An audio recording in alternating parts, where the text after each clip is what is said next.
لیکن آئمہ کے اقوال کی روشنی میں جس چیز کا استحباب ثابت ہوتا ہے، جس پہ علماء کے فتوے بھی ہیں، وہ یہ کہ مستحب ہے کہ پہلی رکعت میں الحمد کے بعد سورہ قدر اور دوسری رکعت میں الحمد کے بعد سورہ توحید پڑھی جائے، اس کا ثواب سب سے زیادہ ہے۔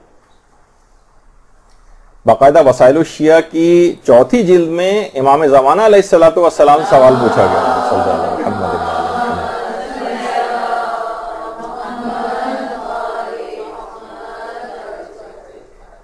باقاعدہ سوال پوچھا گیا کسی نے کہ مولا میری جان آپ پر قربان، نماز کی پہلی اور دوسری رکعت میں کیا پڑھوں؟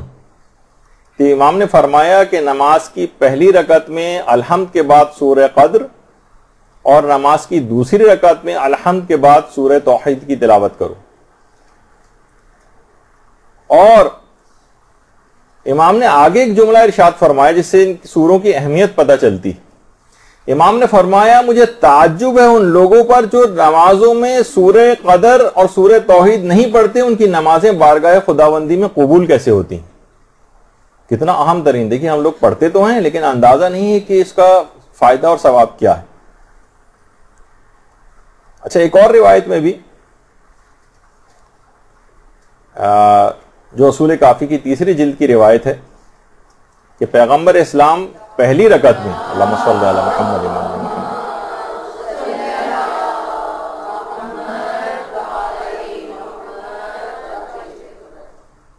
معراج کے سفر کی جو روایت ہے کہ پیغمبر اسلام کو باقاعدہ سفر معراج میں جو پیغمبر نے نمازیں پڑھی تھیں اس میں سورہ قدر اور سورہ توحید کی قرات کرنے کا حکم دیا گیا تھا کہ پیغمبر اسلام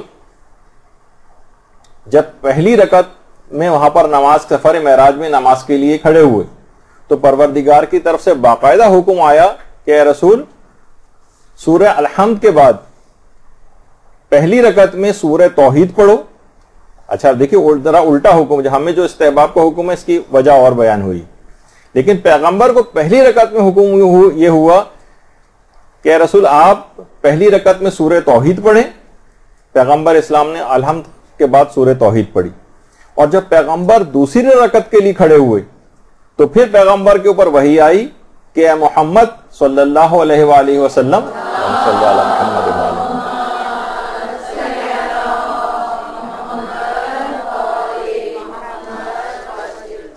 دوسری رکعت میں الحمد کے بعد سورہ قدر کی تلاوت کرو۔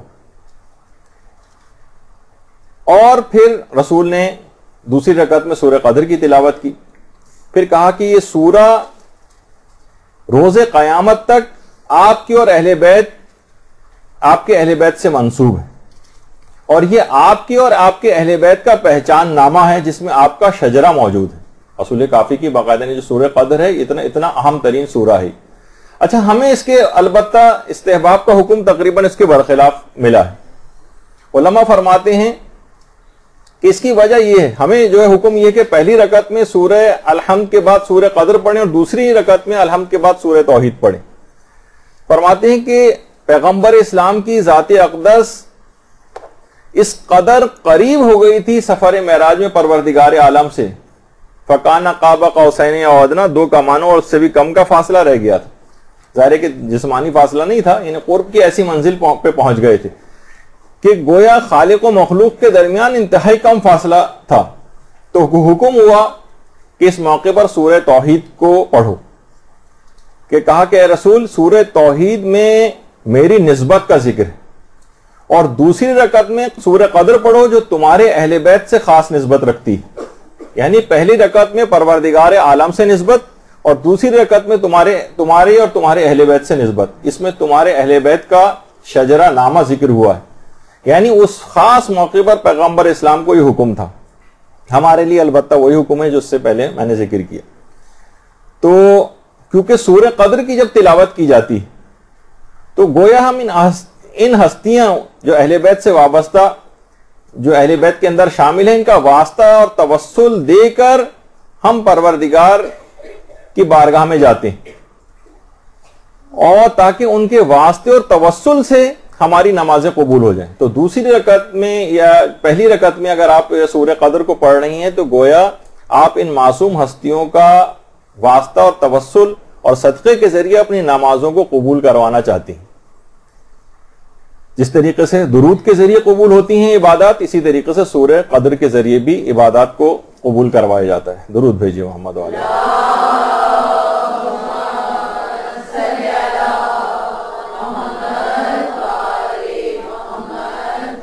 جیسے کہ ابھی آپ نے سنا کہ سورہ قدر کی تلاوت کا بہت ثواب ہے، سورہ توحید کی تلاوت کا بہت ثواب ہے.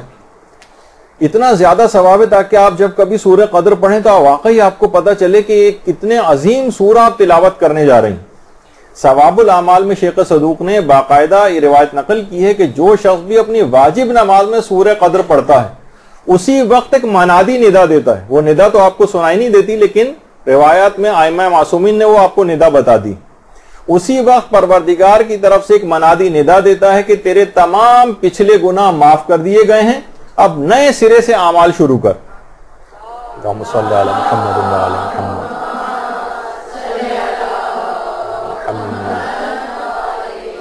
تو سورہ قدر کو پڑھنے سے تمام جب جیسے ہی آپ سورہ قدر کا اختتام ہوگا آپ کے تمام پچھلے گناہ معاف کر دیے جائیں گے. اتنا اہم ترین سورہ ہے، اور صرف فقط نمازی کی حد تک نہیں ہے بلکہ اس سے کہ اتنے فائدے اس کے علاوہ بھی ہیں. کہا جاتا ہے کہ مقروض کے لیے پانچویں امام نے خاص طور پر 2 عمل بتائے ہیں جسے آیت اللہ بروجردی نے اپنی کتاب جامع احادیث شیعہ میں نقل کیا. اگر کوئی بھی شخص مقروض ہے تو وہ 2 اعمال پانچویں امام فرماتے ہیں کہ اگر اعمال انجام دے لے تو اس کا قرض اتر جائے گا. اس میں ایک ہے کثرت کے ساتھ استغفار پڑھنا اور سورہ قدر کی تلاوت کرنا. نمازوں میں بھی سورہ قدر کی تلاوت کریں اور اس سے ہٹ کر بھی سورہ قدر کی تلاوت کریں. کتنا بھی قرض کیوں نہ ہو ان 2 چیزوں سے ادا ہو جاتا ہے. بہت اہم بات ہے یہ، عام طور پر لوگوں کو بتانے والی ہے کہ جو مقروض ہیں اس طرح سے اپنے ان سوروں کی برکت سے اپنے قرضوں کو اتار سکتے ہیں. باقاعدہ مستدرک الوسائل میں ہمارے چھٹے امام کی ایک اور روایت بھی ہے. اللہم صلی علی محمد و علی محمد.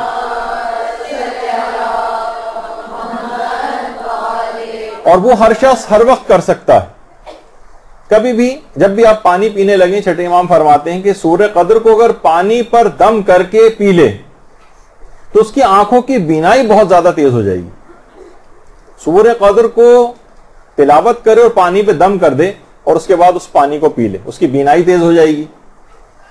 اور علماء سورہ قدر کو وسعت رزق کے سلسلے میں انتہائی مجرب بتاتے ہیں کہ اگر کوئی شخص سورہ قدر کو تلاوت کرے، روزانہ نماز فجر کے بعد 10 مرتبہ سورہ قدر کی اگر تلاوت کرے اور اس سے تخلف نہ کرے، یعنی اس کو چھوڑے نہیں، ایسا نہیں کبھی کر لی کبھی نہیں کی، نہیں، اسے کنٹینیوس جاری رکھے، بالکل پابندی کر لے اس کی، تو فرماتے رزق کے سلسلے میں پھر وہ خدا کی قدرت کا مشاہدہ کرے گا. روزانہ نماز فجر کے بعد 10 مرتبہ سورہ قدر کو پڑھنا یہ قدرت خدا کا مشاہدہ کروائے گا. رزق اور روزگار کے سلسلے میں ایسی ایسی جگہوں سے اس کے پاس رزق آئے گا کہ اس کو گمان تک نہیں ہوگا. اور روزانہ اس کی تلاوت رمضان کے روزوں کا ثواب دلواتی ہے اور شب قدر کے احیا یعنی اس کو جاگ کر عبادت میں گزارنے کا ثواب دلواتی. سوچی کہ ایک سورہ قدر آپ پڑھ رہی ہیں ہر نماز میں اور اتنا زیادہ ثواب اس کا، رمضان کے روزوں کا ثواب بھی ساتھ میں مل رہا ہے، پوری رات شب قدر میں جاگ کے عبادت کرنے کا ثواب بھی مل رہا ہے. خود اس کے ثواب کے کوئی حد اور انتہا نہیں شب قدر میں جاگنے کا، وہ آپ کو صرف سورہ قدر کو نماز میں پڑھ کر ہی اتنا ثواب مل جائے گا. یہی وجہ ہے کہ آیت اللہ سید عبد الکریم کشمیری جو عملیات کے سلسلے میں انتہائی مشہور، وہ فرماتے تھے کہ بہت سے اذکار ایسے ہیں اور قرآنی سورے ایسے ہیں جو کسی خاص عدد میں معین نہیں ہیں. یہ جتنا بھی زیادہ سے زیادہ آپ پڑھیں آپ پڑھ سکتی ہیں. ان کو کسی عدد میں منحصر نہیں کیا گیا اور ان کو اذکار بے عدد کہا جاتا ہے. بس یہ زیادہ سے زیادہ پڑھیں. بہت ساری چیزیں انہوں نے بتائی اذکار بے عدد میں، مثلا یا اللہ یا اللہ یا اللہ، جتنا بھی چاہیں آپ اس کو پڑھ سکتی ہیں. فائدے اور ثواب بڑھتے ہی چلے جائیں گے، کسی عدد میں منحصر اور معین نہیں. یہ اذکار بے عدد، یا رب یا رب یا رب یا رب یا رب، جتنا بھی سانس جب تک نہ ٹوٹیا پڑھتی ہل جائیں، سانس لے کر پھر دوبارہ پڑھنا شروع کر دیں. لا الہ الا اللہ یہ بھی اذکار بے عدد میں سے، جتنا چاہیں اس کو ہر وقت ہی پڑھتے رہنا چاہیے. یا اللہ یا اللہ یا اللہ یا اللہ جتنا، یہ اذکار بے عدد میں سے. اور فرماتے ہیں 2 سورے بھی اذکار بے عدد میں سے، سورہ توحید اور سورہ قدر، یہ بھی زیادہ سے زیادہ پڑھنے چاہیے، زیادہ سے زیادہ. یعنی عام حالات میں، فقط نمازوں کی حد تک نہیں، عام حالات میں بھی زیادہ سے زیادہ اس کو پڑھتے رہیں، اور کوئی عدد کا بھی تعین نہ کریں کہ اچھا مجھے 5 پڑھنے 3 پڑھنے، جتنا بھی ہو سکے پڑھتے رہیں. اچھا اسی طرح سے خاص طور پر سورہ توحید کے اندر تو ایک فقہی حکم بھی ہے جس سے اس کی اہمیت پتہ چلتی ہے کہ اگر آپ سورہ توحید یا سورہ کافرون میں سے کوئی سا بھی ایک سورہ شروع کر دیں مثلا پڑھنا، تو اگر آپ نے ایک آیت بھی اس کی پڑھ لی ہے تو اس کو چھوڑ کر کوئی دوسرا سورہ نہیں پڑھا جا سکتا.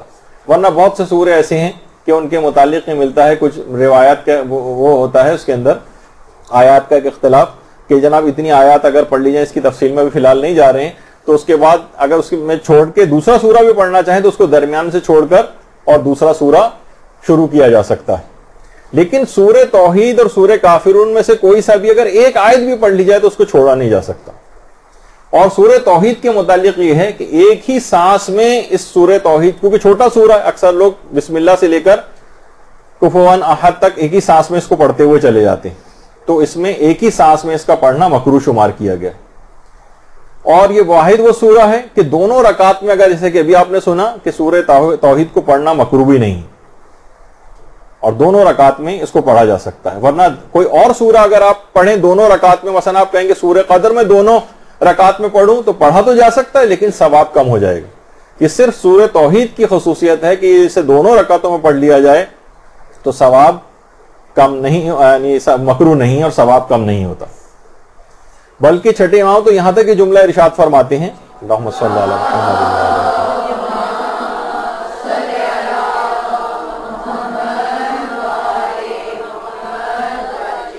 کہ شب و روز کی اگر انسان نمازیں پڑھے اور پنجگانہ نمازوں میں کسی ایک میں بھی سورہ توحید نہ پڑھے تو اس وقت ایک منادی ندا دیتا ہے اور کہتا ہے کہ بندہ خدا تو نماز گزاروں میں سے نہیں ہے.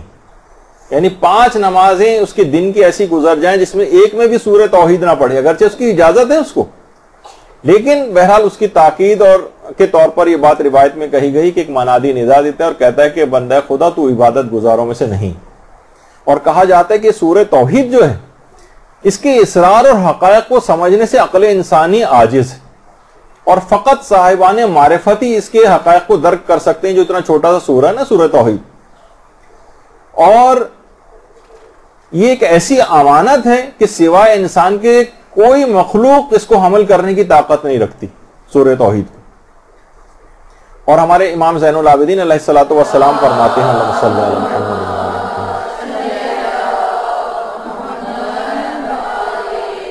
کہ پروردگار کو یہ بات معلوم تھی کہ ایسی قوم جس کی نظریں بہت دقیق ہوں گی، وہ ایک قوم آنے والی، ان کی وجہ سے سورہ توحید کو اور سورہ حدید کی چند آیات کو وَعَلِمٌ بِذَاتِ الصُّدُورِ تک نازل کیا.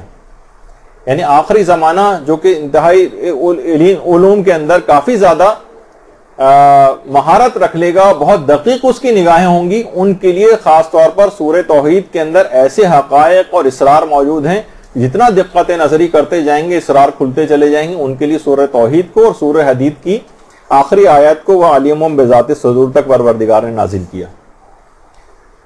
اور پیغمبر یہ بھی فرماتے ہیں کہ اگر کوئی شخص ہر نماز کے بعد، ایک تو نماز کے دوران پڑھنا ہے، ہر نماز کے بعد بھی اگر کوئی شخص سورہ توحید پڑھے، قُلْ هُوَ اللَّهُ أَحَدٌ، تو فرمایا کہ خدا اس کے لیے دنیا اور آخرت کی بھلائی کو لکھ دیتا ہے، اور اس کے اور اس کے ماں باپ کو اور اس کی اولادوں کو بھی بخش دیتا ہے. اللہم صلی علی محمد.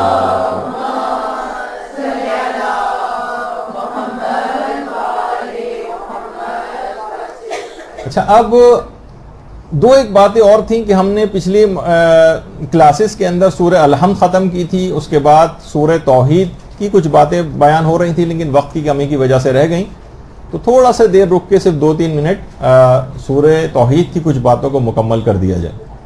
دیکھیے نمازوں میں کہا، پچھلی بار بھی بیان ہوا تھا کہ سورہ توحید کی اتنی زیادہ فضیلت ہے، اور فضیلت یوں ہم بیان کر رہے ہیں تاکہ آپ کو اندازہ تو ہو کہ جب ہم نماز میں سورہ توحید پڑھ رہے ہیں اس کا فائدہ کیا ہے، یہ کتنا عظیم سورہ ہے کہ پیغمبر اسلام سے ایک دفعہ یہودیوں نے آ کر کچھ سوالات پوچھے تھے.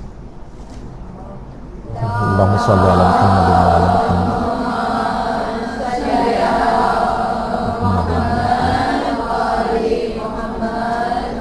تو دیکھیے پیغمبر اسلام ایک لفظ بھی خود سے نہیں کہتے تھے.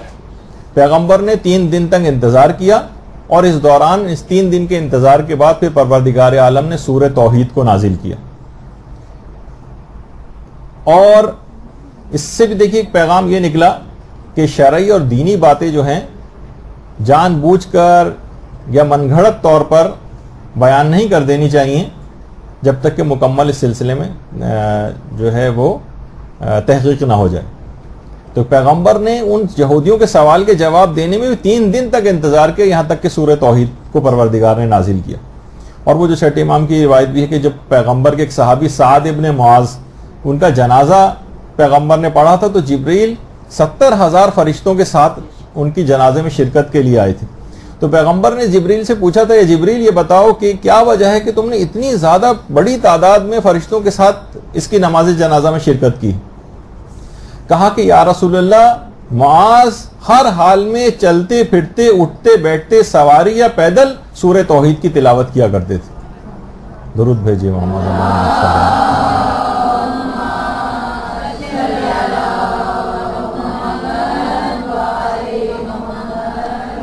اور اتنا اہم ترین یہ سورہ ہے واقعتاً کہ علماء نے طب الائمہ کے نام سے جو کتابیں بھی لکھی ہیں اس میں بھی ہمارے 5ویں امام محمد باقر علیہ الصلوۃ والسلام علیہ وسلم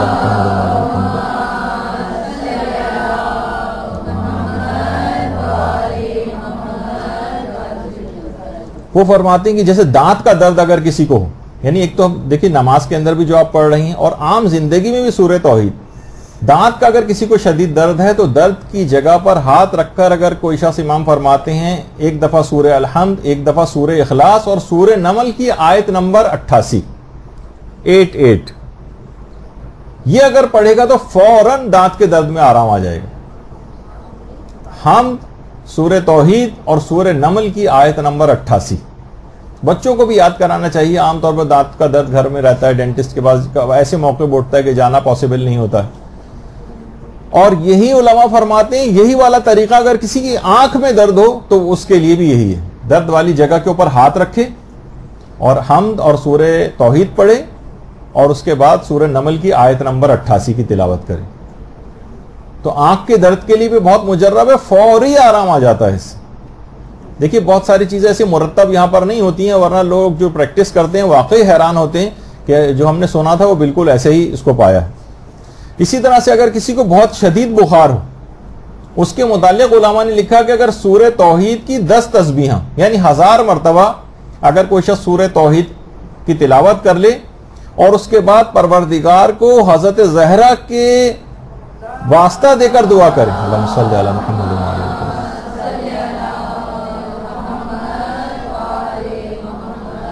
یعنی شدید اور تیز اگر بخار ہو اور 1000 مرتبہ سورہ اخلاص پڑھ کر، اور بہت سارے مل کر بھی لوگ اس کام کو انجام دے سکتے ہیں، اس کے لواحقین میں سے ایک تسبیح میں پڑھوں گا، ایک تسبیح اس طرح 10 افراد، اور اس کے بعد پروردگار کو حضرت زہرا کے حق کی قسم دے کر، اس کے اندر علماء نے لکھا ہے، یا ان کا واسطہ دے کر اگر دعا کرے تو لازمی اسی وقت بخار اتر جائے گا.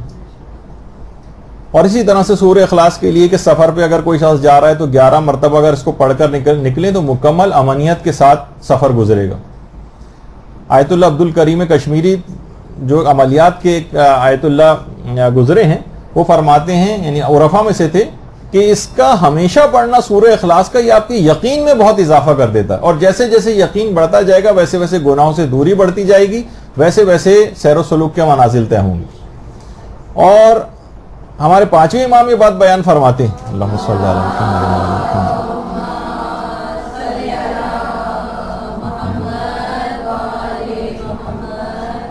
کہ 10 مرتبہ روزانہ اس کو پڑھنا تمام گناہوں کو معاف کروا دیتا ہے. سونے سے پہلے اگر کوئی شخص اس کو پڑھے تو چھٹے امام فرماتے ہیں کہ 50 سال کے گناہوں کو معاف کر دیتا ہے. اصول کافی ہے 50 سال کے گناہ معاف ہو جاتے ہیں فقط ایک دفعہ تلاوت کرنے سے سونے سے پہلے. اور سونے سے پہلے اگر سورہ اخلاص پڑھ لے تو 50 فرشتے پروردگار بھیجتا ہے جو اس کی حفاظت کے اوپر مامور ہو جاتے ہیں. اور امیر المومنین نے تو یہاں تک ارشاد فرمایا ہے کہ گھر میں جس وقت انسان داخل ہو اس وقت اگر سورہ توحید کی تلاوت کرتے ہوئے داخل ہوگا تو فقر و فاقہ دور ہو جائے گا. یعنی آپ اندر سورہ توحید پڑھتے ہوئے داخل ہوں گی اور دوسرے دروازے سے یا اسی وقت جو ہے فقر و فاقہ گھر سے رخصت ہو جائے گا. اور اس کی بار بار تلاوت آپ کی اہم زندگی جو آپ کی زندگی ہے اس میں جتنی بھی اس طرح کی چیزیں ہیں جو بہت امپورٹنٹ آپ کے لیے ہوتی ہیں اور خود ہماری اپنی زندگی کہا جاتا ہے کہ اگر کوئی شخص ایک دفعہ اس کی تلاوت کر لے تو اس کی اپنی زندگی کے اندر برکت آ جاتی ہے. 2 بار تلاوت کر لے تو اپنی زندگی پلس اس کے خاندان والوں کی زندگی میں برکت آ جاتی ہے. اور اگر روزانہ 3 مرتبہ تلاوت کر لے تو اپنے خاندان حتیٰ کہ پڑوسیوں تک کی زندگی میں برکت اس سے آ جاتی سورہ توحید کو پڑھنے سے. اللہم صلی علی محمد.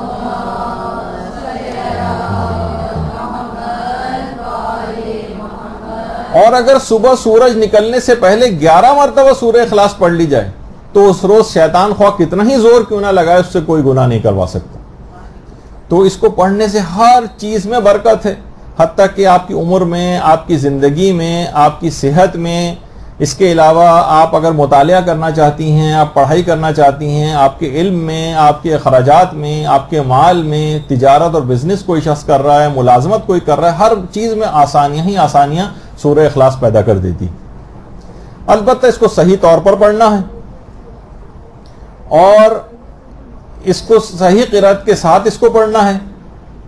اور جیسے اس کے اندر بہت ساری چیز میں جب پچھلی کلاسز ہوئی تھی جس میں سورہ توحید کی کچھ تلفظ کی غلطیاں بھی بتائی تھیں تو اس میں ایک چیز یہ بھی آئی تھی کہ جو غلطی تو نہیں تھی بلکہ یہ کہ کئی طریقوں سے اس کو پڑھا جا سکتا ہے. خاص طور پہ جو اس کی آخری آیت ہے وَلَمْ يَكُنْ لَهُ كُفُوًا أَحَدٌ تو کفوًا کفوًا کفوًا کفؤً ہر طرح سے اس کو پڑھا جا سکتا ہے.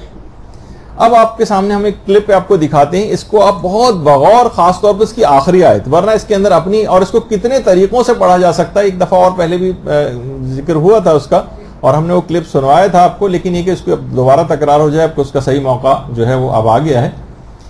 تو اب آپ اس کی سنیے گا خاص طور پہ آخری والی جو آیت ہے تو کتنے الگ الگ طریقوں سے بھی اس کو پڑھا جا سکتا ہے.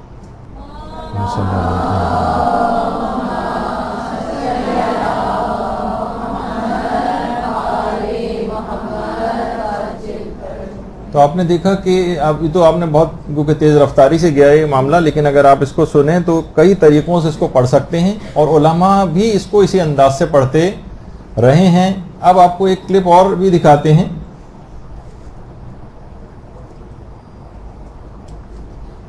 کہ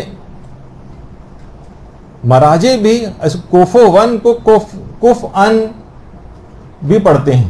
تو اپنی ایسا نہیں کہ صرف ایک تھیوریٹیکل ایک مسئلہ بتایا گیا ہے لیکن عام زندگی میں بھی ایسا ہے. بسم اللہ الرحمن الرحیم قل هو اللہ احد اللہ الصمد لم یلد ولم یولد ولم یکن له کفوا احد کفوا احد. بسم اللہ الرحمن الرحیم قل هو الله احد الله الصمد لم يلد ولم يولد ولم يكن له كفوا احد. برحمتك يا ارحم الراحمين وصلى الله على محمد وآله